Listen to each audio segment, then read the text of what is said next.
Everybody with Angela Williamson is made possible by Fireheart Pictures and viewers like you. Thank you.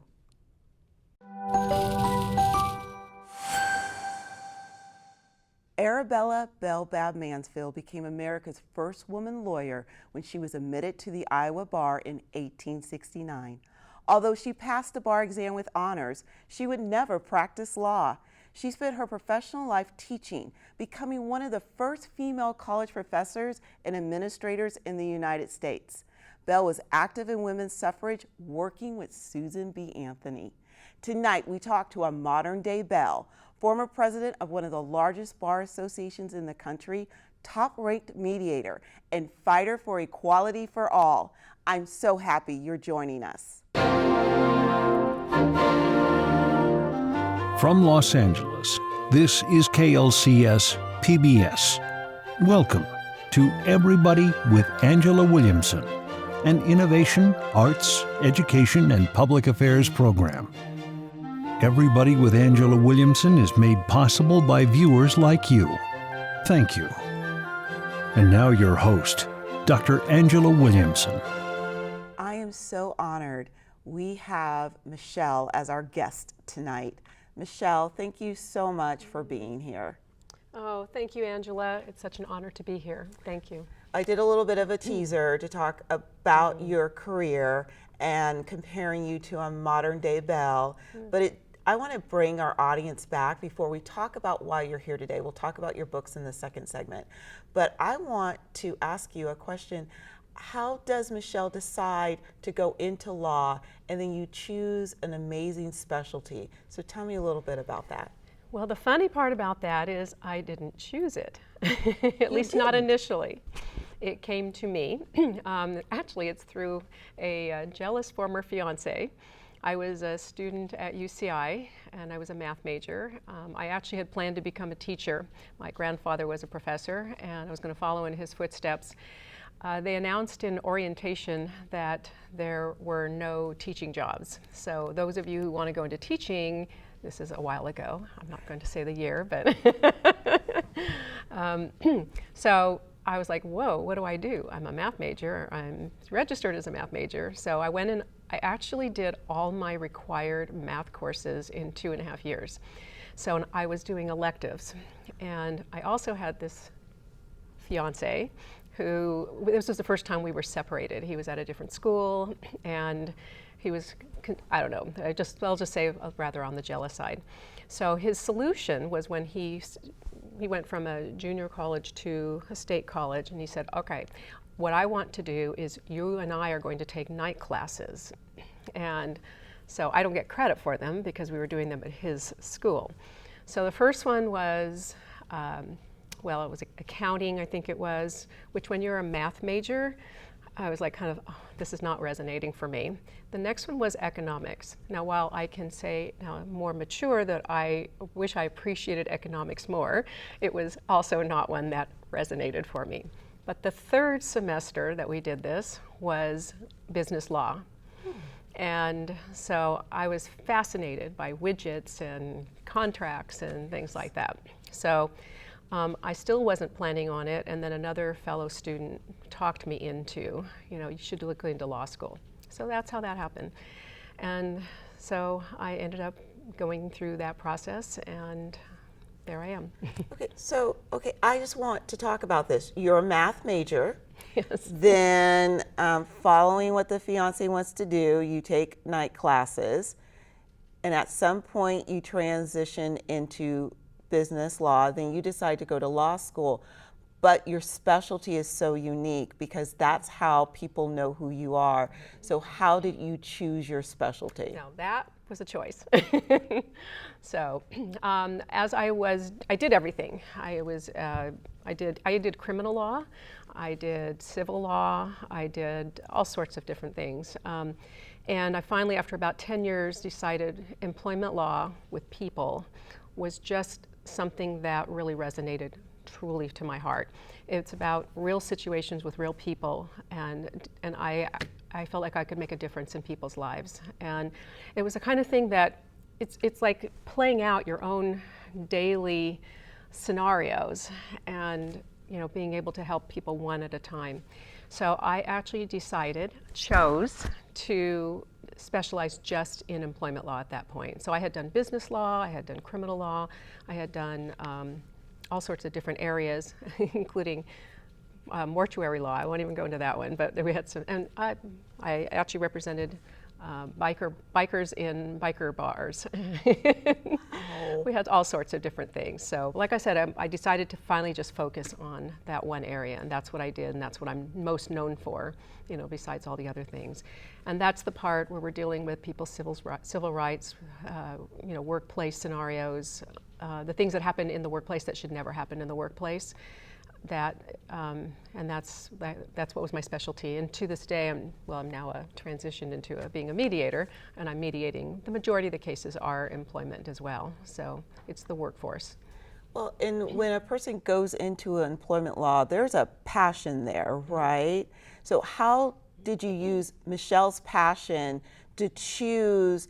Because I'm sure with employment law, you probably could have a number of thousands of clients. So how do you use your passion to choose the right client? And definitely I want to hear an example about how you chose a certain client and talk about that case.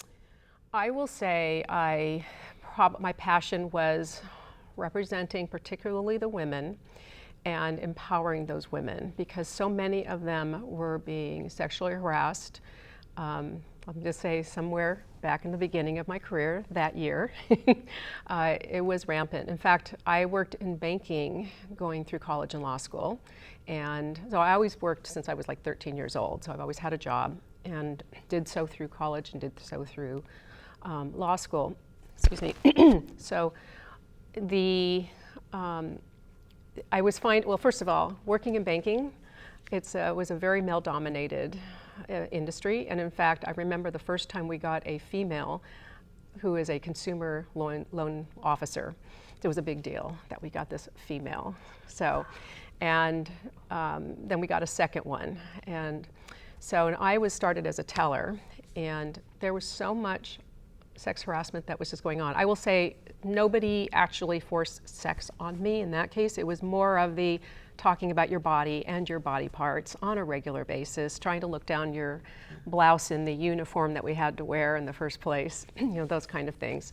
So I turned into kind of a smart aleck. So here I am, I'm in law school at this juncture, and I'm, starting to learn. You're already prepping yourself to be this employment law attorney. So, but just the feel of it, and you sort of feel like you're a chattel, or, and it's just, and definitely you felt like a second-class citizen, so to speak. And so I ultimately paved my own way in terms of moving up, and I ended up starting on the path of consumer loan training alongside working on new accounts. And during that time, I was offered the opportunity to apply for a job as a law clerk up in the Los Angeles office. We were in a local one in Orange County. And so I applied, got totally lost driving Los Angeles streets as a young gal, but made it, and they hired me. So we set about, whatever the date was going to be, and we set about training my replacement, and this was like a kind of a big deal. I've been there for several years, and I knew I was working up, and my next step would be after the consumer loans, and I would start getting into, the rest. Yes. So now I'm being hired into the law department, and the law clerk, for anyone who doesn't know, law clerk is your lowest rung possible. Okay. So it's your entryway. Yes, and every job has that. I mean, exactly. We do, it's called a production assistant. Yes. So, and I didn't think of it as a low position, it's the lowest job Where there. you start. And so my final day came, they gave me a going away party, and all of a sudden the head of personnel showed up. His name was Bart. I always remembered Bart's name. And he hiked himself up on my desk and he said, hey, I've got some good news and some bad news. I'm packing up, ready to go home this is a Friday, and then Monday I'm going to be driving to Los Angeles to my new job, the start of my law career. I was so excited. And so I immediately said, what's the bad news? He goes, it's not a big deal. It's just, and he starts talking, and he says, they'll get used to, and I go, whoa, what do you mean get used to? What are we talking about? So finally, I'll spare you all the little drama that went in during that. He essentially said, they aren't ready for you to start as a law clerk. And so they want you to start as a legal secretary. And I said, I've already done secretarial work, at several jobs, and I'm starting my law career. And he said, well, just start as a secretary and they'll get used to you. And I go, what's to get used to? I mean, I'm thinking, am I that weird? If this was my family, I would have understood it. Yes. So we kept going back and forth, and I said, no, I'm not. I got hired into this law clerk position. This is what I'm starting in on Monday. And he said, just start as a secretary and work your way up. I said, law clerk, and that's the reason I brought up the law clerk is the lowest position you can have. What do you mean work my way up? So in any event, he finally was not going to budge. And he says, just start working. I said, as a law clerk? He says, as a secretary. And then I just went, I quit. And then I was in tears, and I literally grabbed my things that I'd already been packing up anyway, and I left the bank. And I drove over to my law school. Now this will really date me. I drove over to the law school where they had a corkboard and index cards pinned for jobs. So I had never not worked since I was 13 years old, and suddenly it's like I just quit a job that was my dream job of working in the bank. So in any event, I found a job. You're leaving us, before we go to our break, you're leaving us when Michelle starts her career because you've taken chances up until then, and you've pretty much, it makes sense why you would choose employment law because of the personal experiences that you have. So when we come back from our break, I want you to fast forward to when you have your own firm, your big case, and how that transitions to you now writing books to encourage other women. Thank you. That's wonderful. So hold on 1 second, we'll be right back. And come back as Michelle talks about her book, Women Who Empower, and tells us about her other upcoming books as well.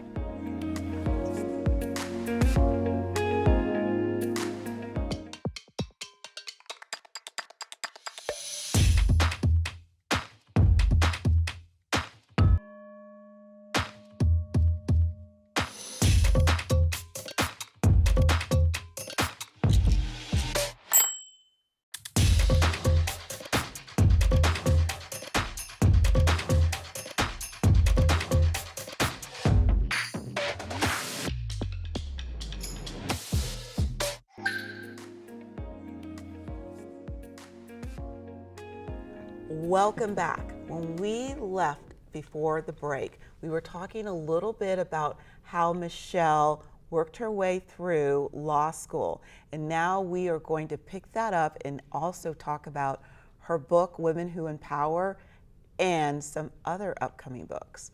Michelle, that was such a great story.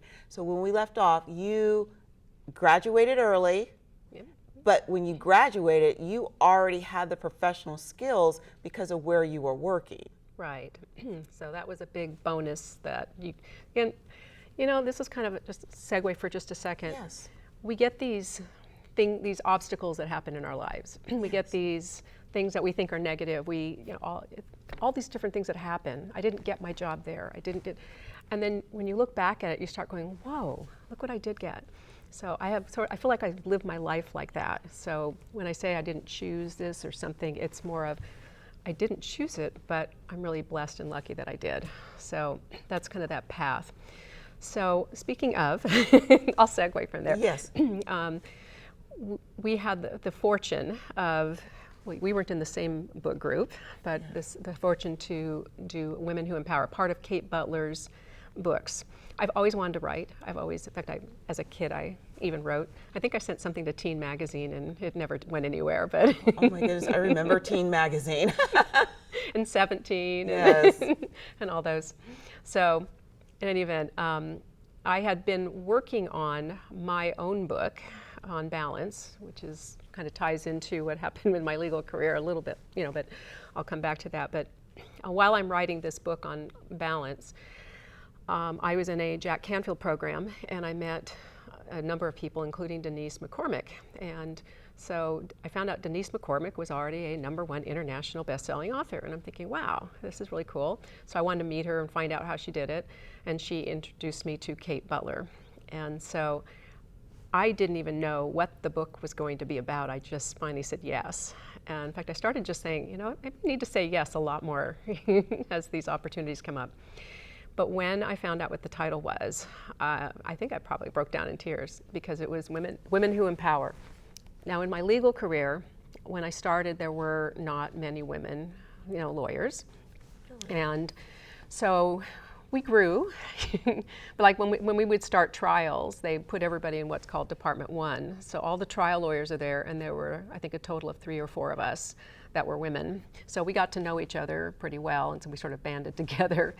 And I ended up forming a group. I didn't tell you about this before, but we formed a group just by collecting all the females we could find who were litigators, and we became the beautiful, bawdry, brazen broads of the bar. Oh, a lot of alliteration there.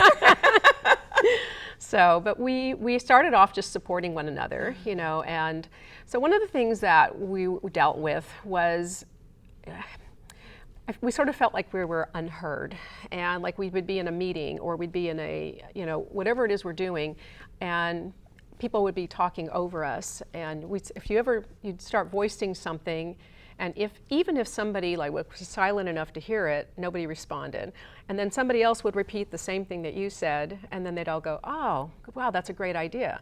So we're like, okay, I guess you're my translator? I don't know, you know, what's going on. I believe you, but how is it that women lawyers are not being heard? Exactly. That is a good question. So, of course, when we're in court, we're being heard, but what would happen is we're being talked over. And many times judges would just let it happen. And it's unquantifiable as so often. So what I started learning was, and my fellow female sisters, if you will, started feeling it as well, we had to do more and be better than the men in order to be respected and heard. If we had, by the way, if there was a meeting and somebody would look around the room, like there would be me, I'd be the only female, and there'd be a whole bunch of guys. Michelle, can you take notes? One time I actually did get a little flippant. I said, how did I stand out in the crowd? And he goes, well, I just thought you'd have the best penmanship. But it's going back to the banking days where you were already qualified, probably overqualified to be the law clerk, but they're telling you they want you to be the secretary. Yes, so it'd be like just automatically they see you as a female instead of a lawyer colleague. Now, those are early days, and I know a lot has changed now. There is still, in my opinion, inequality in a number of areas, but a lot of that got eradicated.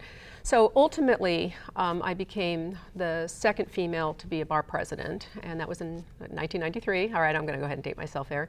And so, but 1993. Yes. That still is not very long ago, and that's far away from 1869. Yes. So it took that long for you to get in that second position. Our bar association was 100 years old, and my friend Jennifer King, she was elected the first one, and then 3 years later, I guess they got over the trauma of having a female at the helm, and I got elected the next time. So, and now we have a whole string. If anything, I think there's quite a bit of equality, you know, in the genderization in the bar, you know, hierarchy. But back then, for example, I was in what's called we have committees, and so I was in one of the committees, and it was called business litigation, and I was the only female for a long time, and then they would start bringing a female associate. So we'd have mostly guys, and then they'd bring a female associate, and I was doing most of the work.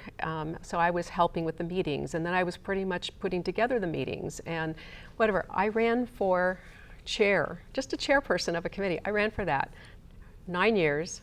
Well, I guess I didn't run all 9 years. Probably ran for like 8 years. And it wasn't that, so it would be the 10th year that I've been in the committee, I finally was elected chair. Oh, so you're like the Susan Lucci, or did she ever? Don't get ever respect, yeah, you know? Yeah, I think she finally won an Emmy. I think she did. Yes. So it was that kind of a thing, and like you sit down at a table and people would look at you and go, like, why are you here? You know, and like, so I just went in. I decided, you know what? I'm going to have to be pushy. I'm going to have to be me. And so whatever conversation they were in, I would find a nook, you know, where I can jump in. So those were those early days, and we really had to work hard at being heard. So that's what I meant by that. Yes. And the respect. I'll give you an example. I was in court. I'd been in practice about 10, 12 years at this point. My opposing attorney was an older gentleman. He was on his, later career. So he had other successful careers and now decided to become a lawyer. And the judge pulled us aside and we wanted to have a little private chat with both of us. And he said something he said to me, Ms. Reinglass, perhaps you could, speak a little bit, like in private, with Mr. So-and-so, you might be able to learn things from him as a senior lawyer. Now, I thank that lawyer because he immediately said, well, Your Honor, I think it is I who has to learn things from Ms. Reinglass because she's been in practice a lot longer than I have. And you could see the judge's face. He didn't know what to do with it. So later when we all finished, we walked up together, I thanked him and he goes, it was all I could do to stop just laughing, like seriously, And so there were a lot of honorable men who were helpful and supporters. In fact, I made it to my presidency with the help of many of the men. So, things were just different like that. But the reason I'm bringing this up, not to make a negative part of it, hey, everything we go through, we end up being better for. So, and of course you really appreciate everything, a lot more. But with that part about, having to always do more, I'll speak for myself and probably most of my female colleagues, never felt satisfied just doing the work and getting this thing done. We had to do more. And so I was constantly busy. I was working my tail off. I mean, we all were. By the way, there's nobody in law who isn't working very, very hard, but it was like to the point of insanity. And this is when I ended up realizing that my life was out of balance. And so, but anyway, let me come back from before I get into that part. So, I was just working at feverish levels, and then being a bar president, you're prominent to them. It's like, but I don't know all the people there, yes. But they all wanted to. It's like they see you as a role model. And I realized I really need to take that role seriously.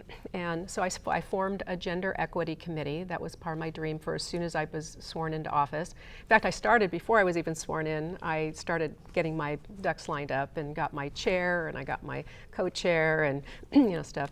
And ended up with a lot of judges and lawyers were on it, mixed both men and women, and it was very successful. We had created a hotline for sexual harassment and training on discrimination, and and I credit the chairs of that just immensely. They were just fabulous.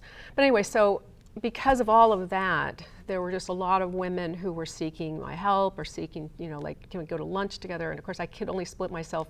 When you're president of the bar, I think I was like 200 bar hours a month, and then I had at least 100 hours. I had that backwards. 100 hours of bar work and 200 hours of my work. So you had your full-time job, and then you have this, which is another job, so you're working two jobs. So my question to you, before we end our time together, because I really want you to talk about this.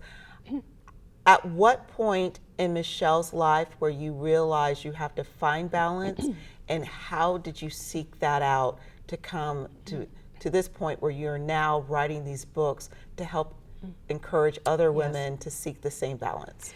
So I started putting on these women empowerment events, and that was my dream come true. And so that was where, and I always had agendas and I had materials.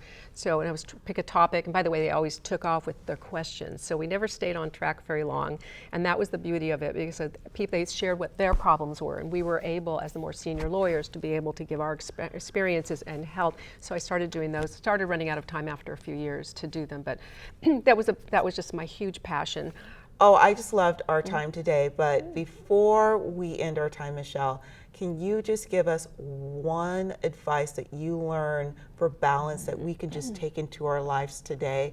Because we're all so busy, but what can we do to make ourselves balanced so that we can continue to pour out to the universe? I'll say two things quickly. Thank you. So the first one I'll say, I like to refer to my 4 M's. And one of this motivation, because you can't get motivation, you have to get yourself into motivation to do something. Second thing is mindset, because our mindset is everything, okay?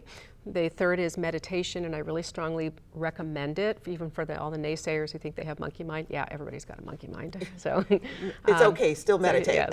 And then the fourth one is movement, and getting your body moving at all times in any fashion. But another tip I just would give, because this is the thing where you're in the middle of a crisis. You're in the middle of something that just hit you right now, or you just were in a place that's very toxic, something blew up in a meeting you're in. What I always do anytime a situation like that is I have to get away. So what I do, let's just say I'm in a mediation and then some people were, no, people never yell or scream, but people are yelling and screaming or something. It's whatever it is, I don't want to bring that to the next room. No. So I will pull out. So you can pull out anywhere, anytime, and just take 2-3 minutes and just do deep breathing. That's the first thing, like deep in and then exhaling out. And you do that a few times, and you're already changing your body chemistry right there. Your biology everything is just changing, and you're calming down. And then the next thing is I go into gratitude. So if I pair up the breathing, the silence, and the gratitude, then I am good to go. And so then you can go in and you can deal with whatever the toxic thing or the trauma was later, if you even want to deal with it. But if you, in that situation, can find something to give gratitude for, you've already changed your mindset, right? Exactly. Exactly. So when people are just overwhelmed, where they feel like you have too much to do, again, stop. Maybe like a traffic signal, you have the stop, the red means stop. Yeah. The yellow means, okay, now take it slowly. And the green light, okay, now that if you're done breathing, it's green light, go. I love this. So, Michelle, thank you so much. I mean, you have done so much in your career, but how you incorporate balance with that, and on top of that, share that mindset with others. This is why you are the modern day Belle. Thank you for that. I don't think I deserve that part, but yes, and thank you. It was such an honor to be here. I just admire you, everything you do. Thank you. Honored to have you too. And we didn't get to talk about the other books, so you'll have to come back and talk about those books. So you're definitely a friend of the show. So thank you. Well, I'll just say my book coming out later, shortly but later, is How to Break Free from Addiction to Busy, and so that ties in with the overwhelm and all that stuff. And I think you should come back so that you can show us more of what you developed. So the M's are so important, but there's going to be more there. So definitely please come back. Thank you. Thank you. And thank you for joining us on Everybody with Angela Williamson. Viewers like you make this show possible. Join us on social media to continue this conversation. Good night and stay well.